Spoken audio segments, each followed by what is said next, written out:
When Donald Trump first tossed his hat into the presidential ring, he was greeted with a mix of scorn, alarm, and amusement. And that pretty much set the tone. But now that Trump is the presumptive nominee, the political press may be looking to reset its relationship. Remember this? That was the hometown greeting Donald Trump got when he launched his improbable White House run. You've called women you don't like fat pigs, dogs, slobs. And from the start, Trump tossed out the traditional campaign playbook by tossing in disparaging remarks. They're bringing drugs, they're bringing crime, they're rapists. He's a war hero because he was captured.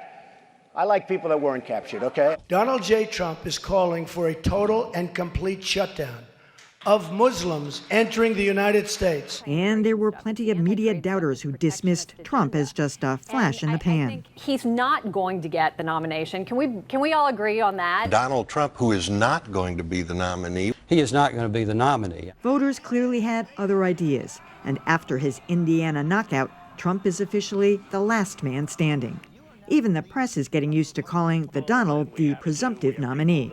Tonight, meet the new leader of the Republican Party. Raise your hand if you predicted this a year ago. Guess what?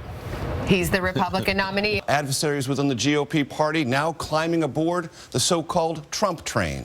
Destination, believe it or not, Cleveland. Willing or not, reporters are climbing aboard too. They are in a lot of quarters, especially in the mainstream press. I mean, part of it is a respect for a position. I mean, a presumptive nominee it's a very respectful position. He can get Secret Service protection if he wants. But the question is, do you treat it even-handed? It's that old dilemma that the media is always in. Are there two equal sides to every story? Not always, not every time, like climate change and that kind of thing.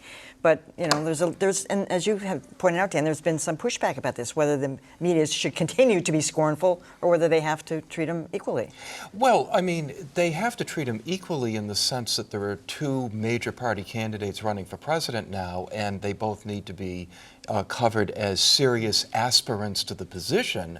But it doesn't change anything that Donald Trump has said over the last year. I mean, you had a very good roundup there. I hope the rest of the media continues to repeat those things the way that we just did. Lester Holt the other night, first of all, they never should have anchored the news from Trump headquarters. No, that was crazy. That was a terrible thing to do. Second of all, some of the questions were semi-tough. There were no follow-ups.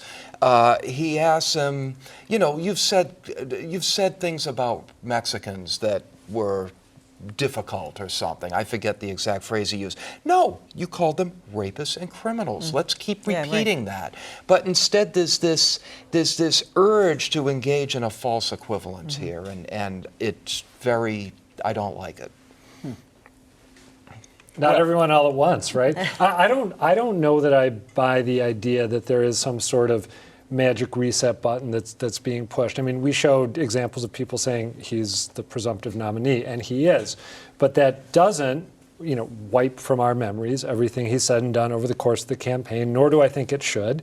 I think I don't know that there's any sort of mandate to cover him more softly now that he's the nominee. I think aggressive coverage of both campaigns is the way to go, and that includes taking the comments that the various candidates have made and presenting them with him and pushing them.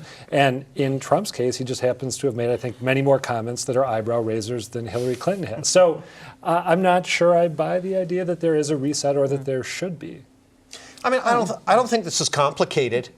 Both Clinton and Trump should be covered aggressively. Their every utterance, both current and past, should be scrutinized aggressively.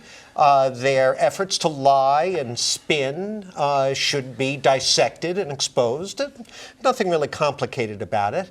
I reject out of hand the concept of false equivalence. To me, false equivalence is what happens when the side you support doesn't get the treatment you think it should. Look, to the extent that reporters are sheepish because they blew it and they disrespected his capacity to win the nomination, okay, fine, you learned your lesson. You should have paid a little closer attention. But now, move on, do your job. Like I say, it's not rocket science. Well, I would agree with that, just so we won't get letters about it. He's had Secret Service protection for a long time, very early, as a matter of fact. So they took him seriously, if those of us in our ranks did not. I mean, early on, I said, the guy is going to move forward. I can't believe he'll be, but then, you know, it came to me that it was definitely going to happen. So I think what we want to do is, you know, ask him the tough questions, show him where he said something, ask him about it again, and do the same thing with Hillary Clinton, which is what we're going to do. He's different in the way he approaches the press, and I don't know how you always answer those tweets. I think we got to figure out a way to address whether he's sending out a picture of himself eating a taco bowl and saying, "I love Hispanics." How does that get handled in the scheme of things? Pretty straightforward to John's point. I mean, when you have a chance to interview him, don't you say, what were you thinking when you send out a picture of yourself eating a Trump Plaza taco bowl saying that I love Hispanics? We've already forgotten that he linked Ted Cruz's father to the JFK assassination. Not everybody has forgotten. No, I was going to bring that up in the next segment. Yeah, no, I don't think everybody's forgotten that, but I think that it's important that, you know, people stay on it and not. I think if your point was, Emily, that people are feeling as though I didn't recognize him to be serious, and now I do, and so maybe I want to sit back for a while. That's not appropriate. And I do think that sometimes in the media there's a thirst to shift the narrative to make our jobs more interesting, right? I mean, we've had months and months of, can you believe that Donald Trump said that? And I think some of the press might want a little respite from that, like, oh, is he different? Has he changed? Is he more presidential? But I don't think that you should base your coverage on the narrative that you want to create, because it makes your life more fun.